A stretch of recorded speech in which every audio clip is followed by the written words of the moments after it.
you to take this show on the road. Take this circus on the road. Be what Skip Bayless and all them Dak-loving Prescott fans, what they applaud you for. Kind of like he did as a rookie at Lambeau Field when he outplayed Aaron Rodgers. There you go. Take that show on the road in 2016, Dak. Go ahead. Yeah. So this is the moment that I've been waiting for. If he is what you said he is, because you know what, Skip Bayless, my grandfather say, boy, don't put all your eggs in one basket. Because if you trip on your way to the market, you lose everything. Well, I'm putting all my eggs in Dak Prescott basket. Woo! I'm putting them all in his basket. Amari, Randall Cobb, Michael Gallup, Zeke Elliott, and that offensive line. If you are what you say you are, Dak, you'll deliver me this victory. Now, I'm going to close up the shop because I don't anticipate you being able to come in. I'm closing up the shop, Skip Bayless.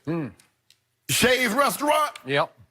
I'm only opening for one guy, and it needs to be Tom Brady. He needs to come and get the special, the Hot L special. So now it's a loser. It's a both. It went out of business one time, so you reversed it too. Only losers get to come to my restaurant. You guys couldn't put me out of business, so I had to, open up so you guys could come. Got it. I'm going to take the Cowboys, 26-24. And the reason why I'm going to take them because I believe the Cowboys defense will generate enough pressure. Tom Brady is the worst, not second, third, 15th. He is the worst quarterback when pressured. That is the utmost. Okay, D-Law. That is true. Okay, Robert Quinn. Yep. Okay, Malik Collins. Okay, Michael Bennett. Yep. Go earn them checks. Go get it today.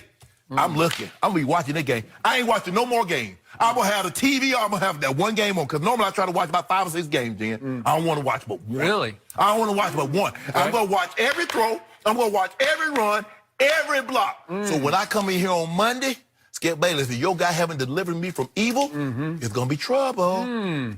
26-24 Cowboys. Okay. By the way, there is a warm-up act that I'll be watching in the 1 o'clock Eastern window. I need those Seahawks to beat those Eagles so that I can have a free pass up at Foxborough where it won't really matter win, lose, or draw.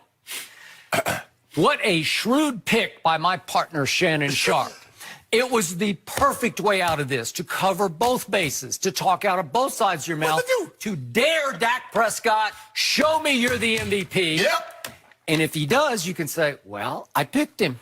I picked him. So if your worst nightmare happens, you can come in here on Monday when I'm banging on this desk. No, you can't. Hell, Dak Prescott, and you can say, I picked him. Yep. I picked him. You did. So what's the point? I did. No big deal. So he was the MVP on Sunday. So, no, I told you he was going to be the MVP. That's basically what you're going to say, right? I don't know what I'm going to say. How do you know? You putting words, like you tell me you're putting words in my mouth? I haven't spoken yet. So, this is not easy for me. Yeah, I can tell. But there is a silver lining here. There ain't no silver lining. Because the truth is, this is the first game in my entire career on television, dating back to 2004, in which I can't lose. Yes, you can. I love Tom Brady. I love Dak Prescott even more than Tom Brady. But I love both of them enough that either way, not going to crush me. I'll take some satisfaction either way. No, you won't. Because you lose both ways. Either way. No. You lose. This is not about me. This is about me. My allegiance is obviously torn in 2 directions. So I did lose a little bit of sleep over this. But I remind you, for me, this is a Super Bowl preview.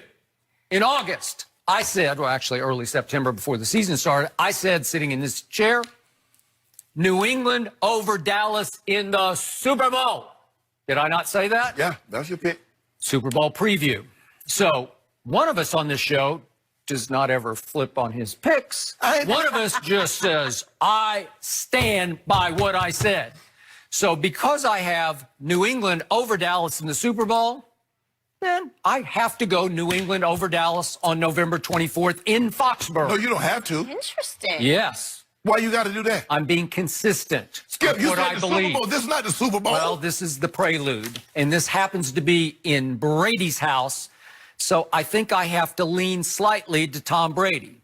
So I'm going to go, after much soul-searching, I'm going to go New England 31, Dallas 28. And by the way, New England averages 31 points a game at home. So I'm going to go 31-28 on a late field goal by Nick Folk. He will be a folk hero once again, but this time for New England, not for Dallas. He originally was a draft choice of the Dallas Cowboys. It was a long time ago because Nick Folk is 35 years of age and did not kick all of last year.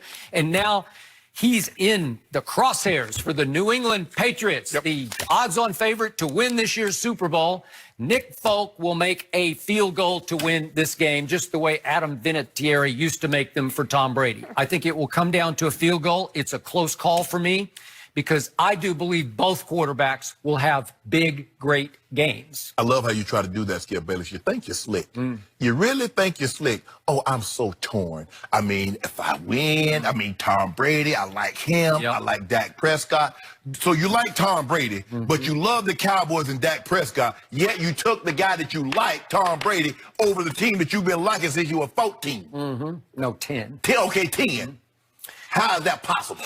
What have I been telling you for a good month, if not 6 or 8 weeks on this show?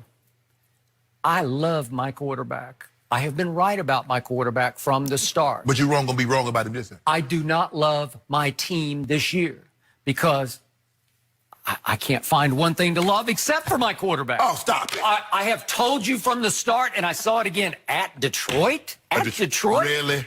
They almost lost to Jeff Driscoll. They almost turned him into Jeff Brady.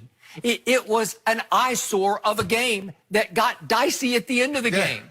It took a slick completion by an MVP candidate, Dak Prescott, to Shannon Jarwin, or otherwise known as Blake Jarwin, to kill the clock and end the game. That's how dicey it got at the end of the game. I was afraid Jeff Driscoll was going to get the ball back and beat us 36-35 on a 2-point conversion at the end of the game. So only one player on my team has lived up to his potential, and that's the quarterback who has exceeded what I expected of him. Everybody else has underperformed, underachieved, including Amari Cooper, who, by the way, is only 16th in the NFL in catches. Right.